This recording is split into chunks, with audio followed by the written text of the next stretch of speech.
Bonsoir les amis, vous êtes avec les Gilets jaunes constituants Pays de l'Uropoix. Deuxième essai sur cette vidéo de Robespierre. Nous sommes avec Fadi Kassem. Merci citoyens d'être avec nous. Il fait un petit peu froid, on est le 28 décembre 2020. L'isolation est peut-être à repenser dans cette grange. Ouais, On va parler de... ça réchauffe, hein, si j'ose dire.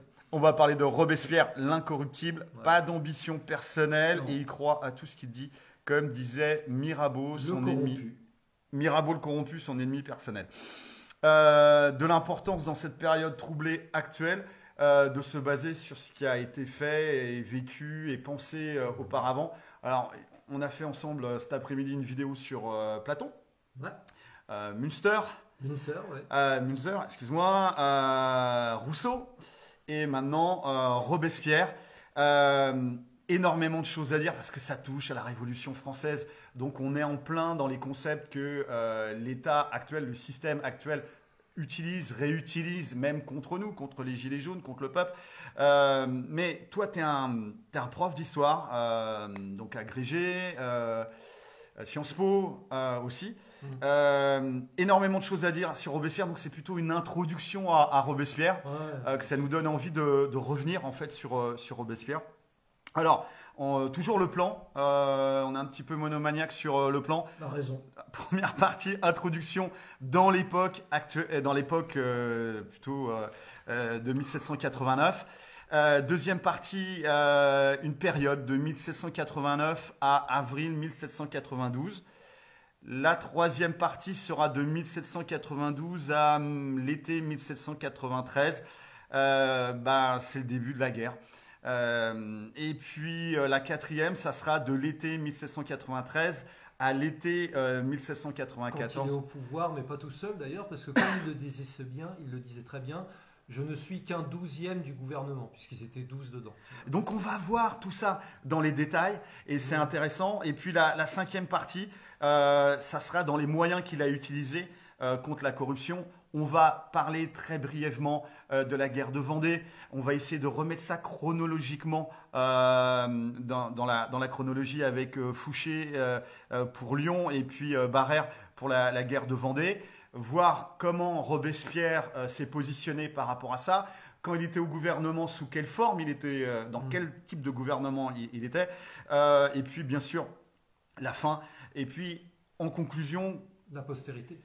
voilà, qu'est-ce que Il ça en nous reste. apporte à nous, gueux de rond-point, voilà, qu'est-ce que ça nous apporte de connaître ces infos sur Robespierre. Alors tout ça c'est effleuré, bien sûr, c'est juste une introduction sur Robespierre. On va commencer tout bonnement par la première partie. Il se passe quoi? On est à la fin du XVIIIe siècle, c'est Louis XVI. Qui est au pouvoir. Ouais. Il y a eu la guerre des farines, des spéculations, des révoltes paysannes. Des gens qui se sont battus contre les spéculateurs, qui ont fait beaucoup d'argent, déjà à l'époque, hein, sur des produits alimentaires. Contre quoi De base, hein. Robespierre aussi d'ailleurs. Oui, mais là, c'est avant la Ah Révolution. oui, je sais, mais la je guerre. dis juste, il s'élèvera au futur, par la suite, à son tour. Et c'est vrai que le contexte n'est pas du tout favorable pour la monarchie de Louis XVI, parce que, tu l'as dit, il y a ça, la guerre des farines, il y a tout un ensemble de mauvaises récoltes, y compris avant qu'éclate la Révolution d'ailleurs. Entre parenthèses, la Révolution en réalité débute à l'été 1788 je dis bien 1788 en province. Il y a déjà des soulèvements à Grenoble, il y a la journée des Tuiles par exemple. Donc en réalité, ça éclate déjà, et c'est intéressant si on fait le parallèle avec les Gilets jaunes, parce que les Gilets jaunes, ça part d'où? Province d'abord. Donc en fait, on voit bien hein, là qu'on se situe dans un parallèle évident. On a une monarchie qui connaît un important déficit. L'héritage de Louis XIV, même si Louis XV avait justement avait combattu ce déficit. La guerre en Amérique, hein, qui a aussi coûté très cher. Et puis les fastes de la reine en particulier, qui dépensent pendant que la cour s'amuse. Lui, le pays gronde et souffre de plus en plus de la faim. Est-ce qu'il y aurait un parallèle à faire avec, tu sais, à l'Élysée, 500 000 balles pour la moquette, etc. Oui, puis 500 000, c'est une goutte d'eau pratiquement, mais c'est le même principe. Bon, c'est le même principe. Comment ça se passe à l'époque, le pouvoir aristocratique? Comment ça se passe avec le pourrissement de ce pouvoir-là? Est-ce qu'on a un roi fort? Est-ce qu'on a un roi diminué, naïf, manipulable? comment ça se passe par rapport à la noblesse d'épée et la noblesse de robe. Alors, noblesse de robe, qu'est-ce que c'est? Donc des gens qui achètent des titres, des bourgeois, donc des commerçants, des intermédiaires qui ont fait fortune et qui s'achètent une légitimité, un petit peu à la Voltaire peut-être, pour mettre la main sur des terres, spéculer, attaquer les communs, les terres en commun, mettre la main dessus. Ça, c'était quand même, au niveau de l'Ancien Régime, c'était un acquis pour les paysans d'avoir ces terres en commun, ces bois en commun. Et donc là, on a une pression prédatrice de la bourgeoisie. Ah oui, on est en plein dedans. Une bourgeoisie qui, encore une fois, est mue par les idéaux de Smith, etc. notamment. Elle n'a même pas besoin de les lire, elle les applique. Tu peux revenir dessus? Ouais, c'est-à-dire l'égoïsme, la recherche personnelle du profit. Bon, voilà, et puis on exploite tout ce qu'il faut pour Alors, ceci. le concept, c'est le bien commun, finalement, se base sur l'égoïsme de chacun. Chacun est un prédateur pour l'autre. Les vices privés font la vertu publique. Mandeville, 1714. Les vices privés font la vertu publique. Mais au-delà, ce qui est vrai, c'est que l'aristocratie connaît de profondes mutations, tu l'as dit. La bourgeoisie pousse de plus en plus pour obtenir le pouvoir politique, les titres de noblesse en tout cas, elle les obtient. Elle estime ne pas être assez satisfaite en termes de pouvoir politique, donc elle réclame ce pouvoir politique. Alors évidemment, elle s'appuie sur la colère de personnes qui, elles, ont comme premier souci de remplir leur ventre. C'est déjà ça le vrai problème. Et ça débouchera donc sur cette fameuse révolution qui, dans un premier temps, en réalité, va être portée par, certes, des gens en colère, des artisans en colère, etc., mais aussi par une bourgeoisie qui a comme première ambition de confisquer la révolution et obtenir ses propres privilèges. Mais j'insiste dessus parce qu'avant qu'éclate la révolution, Robespierre a conscience du véritable mal qui secoue le pays, c'est-à-dire non seulement la misère, mais en plus le fait que la misère aliène. Et si je peux me permettre, je lis un passage d'un tract qu'il distribue en 1788, où il dit que la plus grande partie de nos concitoyens est réduite par l'indigence, suprême degré d'abaissement, où l'homme uniquement occupé de survivre, est incapable de réfléchir aux causes de sa misère et aux droits que la nature lui a donnés. Voilà. Alors là, c'est marrant ce que tu dis, parce que ça nous ramène à une vidéo qu'on avait fait il y a 1 an et demi. On se posait la question, il y a 10 millions de pauvres, à l'époque il y en avait 9 millions officiellement, maintenant on est à 10 millions. Et officiellement aussi. Et on se disait, mais comment ça se fait qu'il n'y ait pas 10 millions de gilets jaunes ou 9 millions de gilets jaunes? Ouais, oui. Et c'est vrai que quand tu es au RSA, au minimum vieillesse, quand tu as des problèmes de survie au quotidien, bah, tu peux passer à un rond-point, tu peux aller donner du café ou partager le café, mais tu es dans la survie. Tu es dans la survie, que c'est compliqué d'aller en OP, etc. Tu es pris par d'autres contingences. Alors, il y en a qui arrivent très bien, à monter en OP avec nous, il n'y a pas de souci là-dessus. Mais l'affaire, c'est que on est en plein dedans. Pourquoi il n'y a pas 10 millions de gilets jaunes?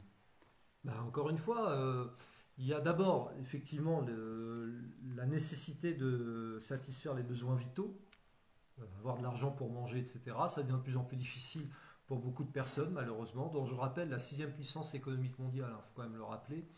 Et puis, par ailleurs, oui, l'absence ou l'impossibilité, disons-le comme on veut, mais de prise de conscience de ce qui se passe. C'est pour cela que les Gilets jaunes sont une avant-garde, d'ailleurs, de ce point de vue. Historiquement, d'ailleurs, c'était une fonction que les communistes, en théorie, s'étaient accrédités, si j'ose dire, de conscientisation. Cette conscientisation était possible parce que c'est vrai qu'il y avait une certaine sécurité de ce point de vue. Bon, maintenant, je pense aussi que malgré tout, le mouvement des Gilets jaunes a permis à un certain nombre de personnes de prendre conscience quand même des problèmes qui existaient dans le pays, en termes même de besoins vitaux, tout simplement. Donc, le problème se posait en 1789, mais dans des conditions pires, parce que l'analphabétisme était beaucoup plus important.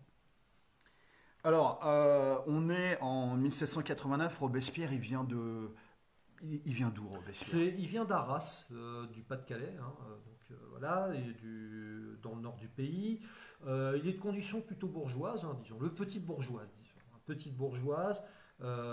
Rapidement un enfant qui va être placé, il va étudier à Louis-le-Grand, notamment. Il est brillant?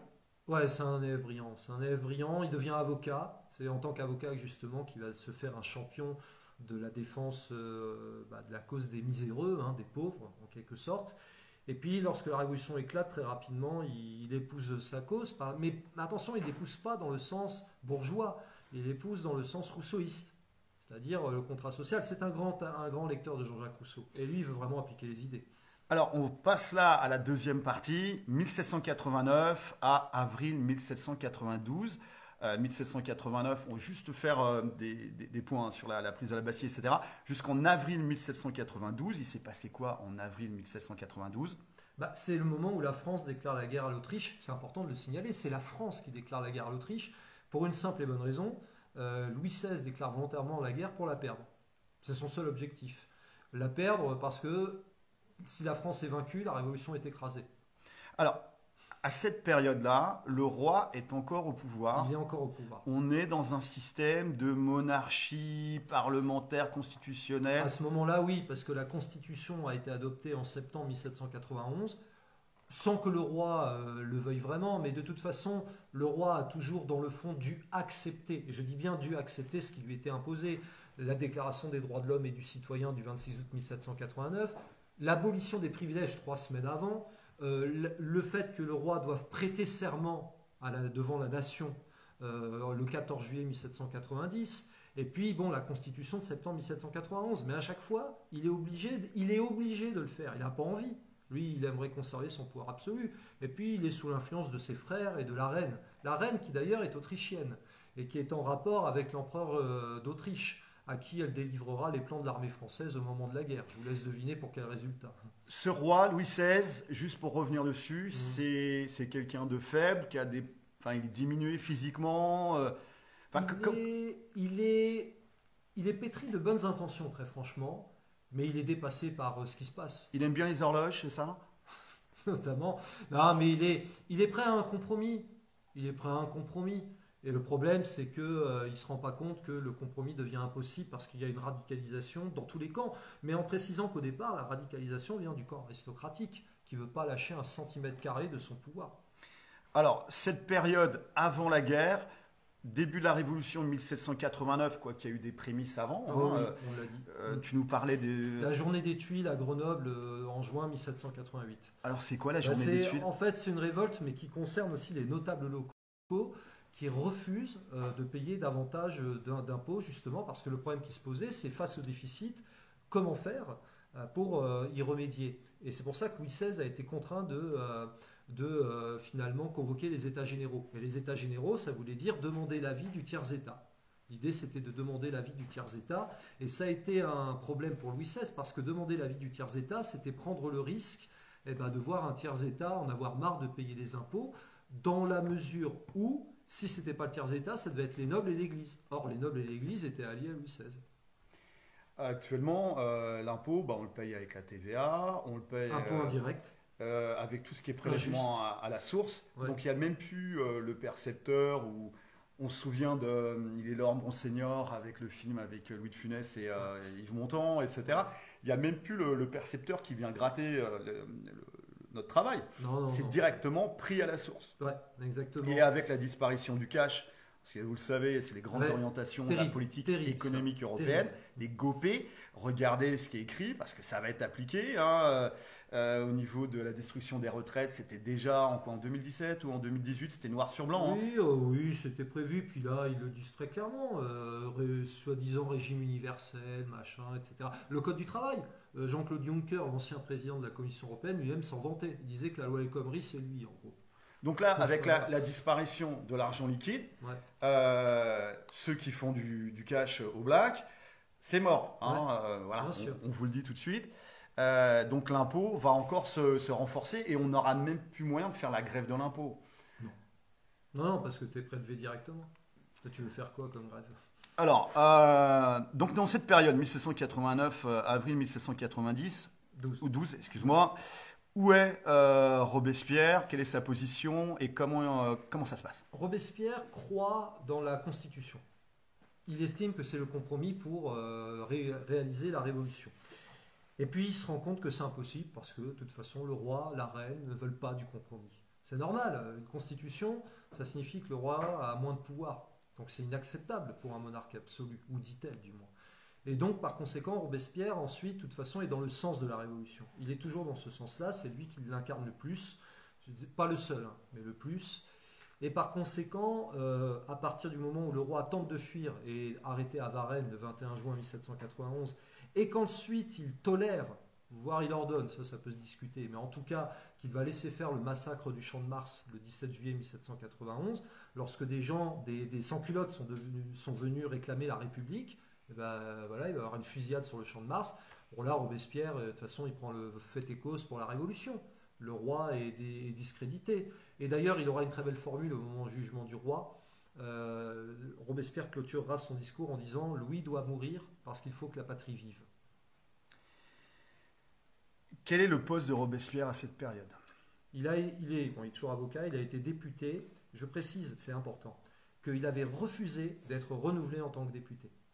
Il estimait qu'il fallait qu'il y ait justement une rotation. Ça, c'est important.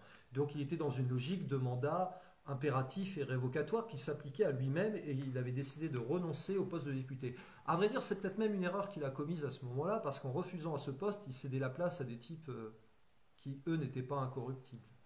Balance, hein. De toute façon, ils sont morts. Hein. Ils de vont pas nous faire de procès. Alors, évidemment, mais au-delà de Mirabeau, alors lui, c'est une notoriété publique, Mirabeau, mais parmi les Girondins, il y avait quand même un certain nombre de propriétaires, en fait, de propriétaires qui, d'ailleurs, je le signale, avaient remplacé la devise que vous connaissez, liberté, égalité, fraternité. À l'époque, on avait dit aussi ou la mort, puisqu'après tout, il fallait se battre pour imposer ceci. Les Girondins l'avaient remplacé par la devise liberté, égalité, propriété. Je crois que c'est très clair, non? Alors, qu'est-ce qu'on entend par Girondins? C'était à l'Assemblée. Ce qu'on appelle les Girondins, c'était au départ des royalistes comme tout le monde. Puis après, ils défendent une république, mais une république qu'ils veulent, qu'ils qualifient de fédérale. C'est-à-dire, en fait, avec un large pouvoir pour les provinces, les régions, etc. Pourquoi pas dans l'absolu? Sauf qu'on est en guerre. On est en guerre. Et ce qui compte, À c'est cette époque, on n'était pas en guerre. À partir d'avril 1792, si, or, les Girondins vont accepter la guerre, vont pousser à la guerre, ils vont encourager Louis XVI de ce point de vue, ils font la guerre. Une guerre parce que d'un côté, ils croient qu'ils vont pouvoir étendre la révolution par les armes, mais comme le disait si bien Robespierre, personne n'aime les missionnaires armés, et d'ailleurs ça s'est vu par la suite, puisque les armées françaises étaient peut-être dans un premier temps bien accueillies, mais ensuite pas bien vues. Et de surcroît, pour les Girondins, c'était aussi un moyen, la guerre, de faire quelques profits. Alors, on oppose à l'époque les Girondins à qui? Aux montagnards. Les montagnards, ce sont aussi des républicains, mais des républicains qu'on qualifierait de gauche, et en tout cas qui sont proches du petit peuple national, mais notamment parisien, parce que la Révolution se concentre notamment à Paris, que l'on appelle les sans-culottes. Ce sont ces sans-culottes qui vont faire la pression toujours pour que des lois soient prises en leur faveur, comme les lois contre la spéculation sur les grains, pour le salaire, pour le prix maximum sur les denrées vitales. Il faut savoir qu'il y a eu quand même un certain nombre de lois en mesure des plus pauvres, en faveur des plus pauvres, hein, très clairement. Alors là, c'est la première période, 1789 à avril 1792. Avril 1792, déclaration de guerre à l'Autriche. La France déclare la guerre, comme prévu, elle perd parce que l'armée n'est pas prête, parce que la reine délivre les plans à son oncle pendant plusieurs mois. Le roi tombe parce que il y a une révolte des soldats qu'on appelle les fédérés venus défendre le pays et des sans-culottes. Il tombe le 10 août, il est fait prisonnier le 13 août. Et puis il y a une vacance du pouvoir, c'est-à-dire qu'il y a un espèce 13 août 1792. Il y a une vacance du pouvoir. Les Girondins, plus Danton, Montagnard, mais Danton s'entend avec tout le monde et cède aux honneurs, lui aussi d'ailleurs, vont réussir à négocier, disons-le clairement, la bataille de Valmy le 20 septembre 1792. Qu'est-ce que tu entends par négocier la bataille de Valmy? Je sais pas, les armées avancées, les armées prussiennes, autrichiennes, elles gagnaient des batailles coup sur coup, et puis tout à coup, à Valmy, ça s'arrête. Il y a eu une résistance, c'est vrai, mais bon, Danton était vénal et avait de l'argent. Le roi sera exécuté le 21 janvier 1793. Robespierre vote pour la mort, comme j'ai dit tout à l'heure, sur le principe que Louis doit mourir parce qu'il faut que la patrie vive. Voilà, pour lui, la patrie doit vivre hors de la monarchie et hors de Louis XVI. Et à partir de là, la mort n'est pas acceptée par tout le monde. Notamment parce que ça remet en cause le pouvoir de l'Église, le pouvoir d'un certain nombre de nobles, d'aristocrates. Robespierre n'est pas encore au pouvoir à ce moment-là, ce sont les Girondins. Et c'est vrai qu'à partir de mars 1793 a lieu un soulèvement en Vendée. Un soulèvement contre donc ceux qui dirigent le pays, ce ne sont pas les montagnards, ce n'est pas Robespierre, ce sont les Girondins et Danton. Et ça va déboucher. Alors, il y a aussi Bertrand Barrère qui, lui, n'est ni montagnard ni girondin. Il appartient au milieu, ce qu'on appelle la plaine, ou le marais, comme vous voulez. Et Barrère va avoir un fameux mot d'ordre qui, en effet, peut susciter le débat, qui est exterminer la Vendée. Exterminer la Vendée. Pas les Vendéens, la Vendée, j'insiste dessus. Son projet est politique. Alors, évidemment, ce qui est intéressant, c'est que, alors, il y a eu des massacres monstrueux. D'aucuns parlent de génocide, je récuse ce terme à titre personnel et pas que personnel parce que je m'appuie sur des sources, des archives, etc. Mais surtout ce que je récuse au-delà, c'est qu'on fasse porter le chapeau à Robespierre qui n'est même pas au pouvoir au moment où tout ceci a vraiment lieu. C'est Barrère qui est derrière tout ça. Bertrand Barrère de Vierzac qui est le principal rival de Robespierre et qui était un très grand orateur et qui était membre du comité de salut public quand Robespierre l'a intégré le 27 juillet 1793. Alors, on est toujours dans cette deuxième période, 1792 à l'été 1793. Ouais. C'est le début de la guerre de Vendée, avec des puits remplis de cadavres, de femmes et d'enfants. Enfin bref, on va, on va au bout de l'ignoble. On parle de Lyon aussi, avec Fouché. Ouais, Joseph Fouché, le mitrailleur de Lyon, qui sera rappelé par Robespierre furieux quand Robespierre sera au pouvoir et qui se demande mais pourquoi tu as mitraillé tout ça, c'est inacceptable, etc.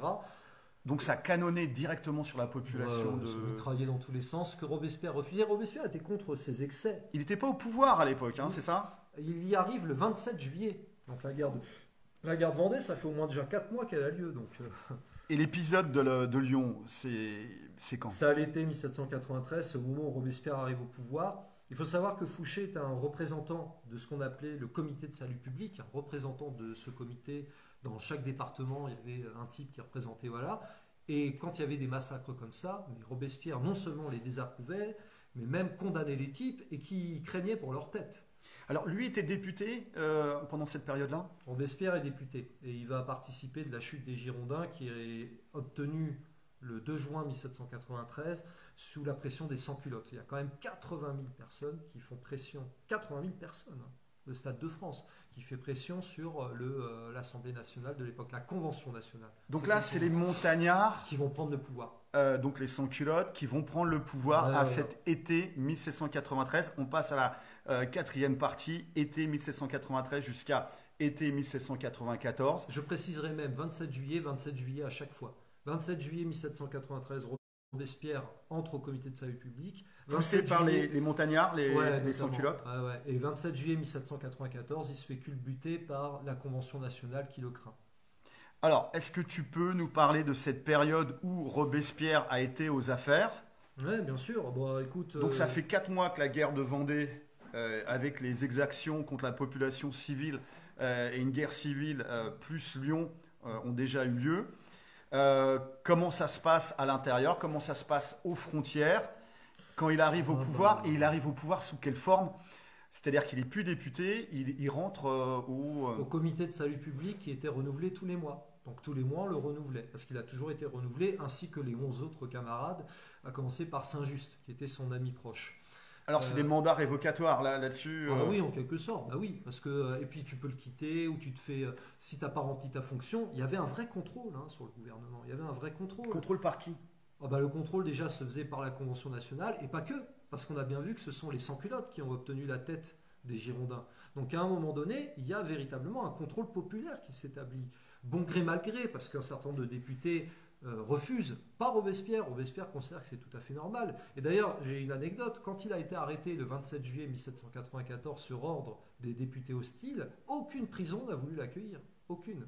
Ils estimaient qu'il n'avait pas à être prisonnier. Donc pendant un an, Robespierre a été aux manettes. Pas seul. Pas tout seul, non. C'est un 12e, il y en a d'autres. Il est même minoritaire dans le gouvernement, contrairement à ce qu'on peut croire. Mais c'est l'homme fort. C'est un très grand orateur. Bon, il prononce des discours longs, interminables pendant des heures, mais il est rousseauiste. Il croit vraiment dans ça et il croit dans la vertu. Et il estime que la vertu, ça doit être le ressort du gouvernement en temps de paix. Sauf qu'on n'est pas en temps de paix, on est en temps de guerre. Guerre à l'extérieur, aux frontières, plus à l'intérieur contre les ennemis de la Révolution qui veulent écraser également la Révolution, parce qu'il y en a qui sont restés. Donc il y avait des craintes de débarquement de troupes anglaises dans les ports, etc. Clairement. Et donc, comme on est en temps de guerre, la vertu seule ne peut suffire. Et il va théoriser le fameux gouvernement en temps de guerre qui est celui qui associe la vertu et la terreur. Donc là, c'est la notion de terreur qui arrive? Bah oui, oui, même s'il n'y a pas de gouvernement de la terreur en fait. Mais il y a l'idée que la vertu, elle est indispensable, sans laquelle la terreur est funeste, mais la terreur sans laquelle la vertu est impuissante. Comment peut-on imposer la vertu en temps de guerre quand on te menace d'une baïonnette sur la tempe? Alors la terreur contre qui? D'abord contre tous ceux qui combattent la révolution, les ennemis extérieurs, les Prussiens, les Autrichiens. À l'intérieur, c'est contre les aristocrates, contre les prêtres réfractaires qui continuent de jurer fidélité à Rome et qui refusent de reconnaître la révolution, contre des émigrés. Et après qu'il y ait eu des abus, bah oui, parce qu'effectivement, il y a eu des abus. Alors, est-ce qu'ils sont imputables à Robespierre? La seule chose que je peux dire, c'est que Robespierre n'était pas membre du comité de sûreté générale, dont on ne parle jamais, qui était en fait la police et qui contrôlait le tribunal révolutionnaire. Et qu'au sein de Donc les exécutions. Ouais, et au sein de ce comité, il y avait plein d'ennemis de Robespierre. Robespierre, l'incorruptible. Son combat contre la corruption, là, il est au pouvoir, enfin un 12e du pouvoir, avec des personnes qui sont plutôt de son côté ou d'autres opposés. Comment ça se passe contre la corruption quand il est aux manettes? Peine de mort. Peine de mort. Au niveau des spéculateurs? Peine de mort. D'accord. La spéculation sur le grain est interdite. C'est une condamnation à mort dans ces cas-là. Lui-même va défendre l'idée de créer personnellement il va défendre une loi en faveur du stockage des grains justement pour éviter la spéculation, etc. Il y a vraiment il pourchasse les corrompus, ceux qui sont dans la logique de spéculation, ceux qui sont également trop enrichis. Il se méfie beaucoup des gens trop enrichis, comme Danton. À un moment donné, Danton va devenir dangereux parce qu'il est trop enrichi. Ce qui n'est pas une bonne. Il faut bien reconnaître qu'en ces temps troublés où il y a quand même pas mal de guerres et de misérables, c'est pas une riche idée. Mais surtout parce que Danton va être de plus en plus critique envers le gouvernement auquel appartient Robespierre. Donc Danton est perçu potentiellement comme un type qui fait le jeu de la contre-révolution. Et à ce moment-là, la corruption, vous savez, moi je tiens quand même à rappeler, on parle toujours des droits de l'homme et du citoyen, etc. Mais le préambule, avant même les articles, la corruption est dénoncée ainsi que l'ignorance. Je dirais même l'ignorance est dénoncée comme étant la cause de tous les malheurs et de la corruption des gouvernements. Est-ce que tu veux nous parler de la Constitution de 1793? Inconnue, la Constitution et la Déclaration des droits de l'homme et du citoyen du 24 juin 1793. Elle n'est pas très connue. Évidemment, pourquoi? Parce que lorsqu'on la regarde, on découvre que l'assistance publique, que l'éducation, que sont des choses, des droits de l'homme et du citoyen, qu'il doit avoir un contrôle beaucoup plus important sur les élus, que la propriété va être beaucoup plus encadrée. Et puis il y a un article terrible, absolument terrible pour les possédants, c'est l'article 35. C'est l'article 35 qui dit la chose suivante: quand le gouvernement viole les droits du peuple, l'insurrection est pour le peuple et pour chaque portion du peuple le plus sacré des droits et le plus indispensable des devoirs. Et ça, c'est dans cette constitution. Est-ce qu'il y avait aussi le mandat impératif et révocatoire? Ce qui est certain, c'est qu'il était indiqué, par exemple, dans l'article 30, si je le lis, que les fonctions publiques sont essentiellement temporaires.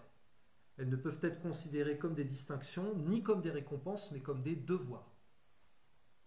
Donc ça nous amène sur des réflexions intéressantes par rapport aux rémunérations de tous les députés, les sénateurs, les hauts fonctionnaires, etc. Tous ces postes inamovibles, ces jeux de bonneteau, là, hein, ils passent d'un poste à un autre, ils passent à la Commission européenne, Moscovici, Conseil constitutionnel, etc.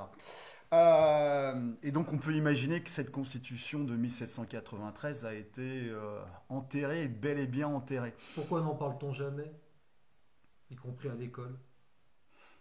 Pourquoi Fernand Nathan n'en parle-t-il pas? On a peut-être la enfin, j'en parle à mes élèves, vous vous en doutez bien, mais bon. Alors, comment ça se finit, Robespierre? Mal Pourquoi? pour lui, il tombe parce qu'il devient...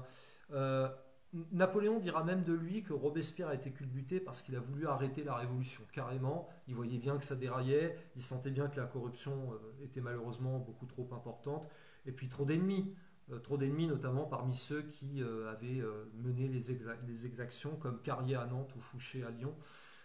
Donc voilà, il va tomber là-dessus. Et puis parce que certains estimaient que les mesures de salut public, parce que c'est ça leur vrai nom, étaient devenues non utiles, dans la mesure où la France, c'est vrai, était en train de gagner des guerres. Ouais, gagner des guerres en attendant, 11 ans plus tard, la révolution sera écrasée. Qu'est-ce que laisse Robespierre à la postérité? Où est-ce que l'esprit de Robespierre ressort? Et puis, est-ce que on aurait besoin d'une multitude de Robespierre actuellement?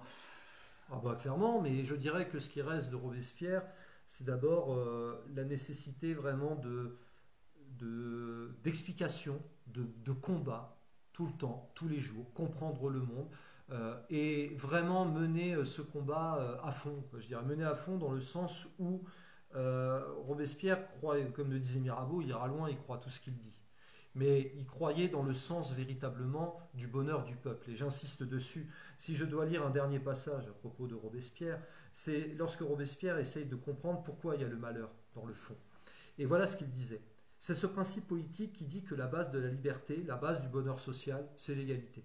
Toute institution qui tend à augmenter l'inégalité des fortunes est mauvaise et contraire au bonheur social. C'est pour ça d'ailleurs que se sont soulevés les Gilets jaunes. Ils l'ont parfaitement compris, sans peut-être savoir que Robespierre l'avait déjà dit. Et pas d'ambition personnelle. Non. D'ailleurs, quand on est surnommé de son vivant l'incorruptible, c'est qu'il y a bien une raison. Voilà les amis, des pistes de réflexion très très intéressantes. Merci d'avoir partagé ton savoir. Merci à vous toutes et tous, surtout. Merci à tous les collègues qui sont là. Merci aux auditeurs. On reviendra sur Robespierre. On aura l'occasion. Ouais. C'est fondamental. Les amis, force et honneur, on ne lâche rien. Force et honneur à toutes et tous. Et puis, on vous souhaite une excellente soirée et une très très bonne année. C'est dur, notre combat est juste, nous vaincrons. Force et honneur. Tous ensemble en même temps. Aou.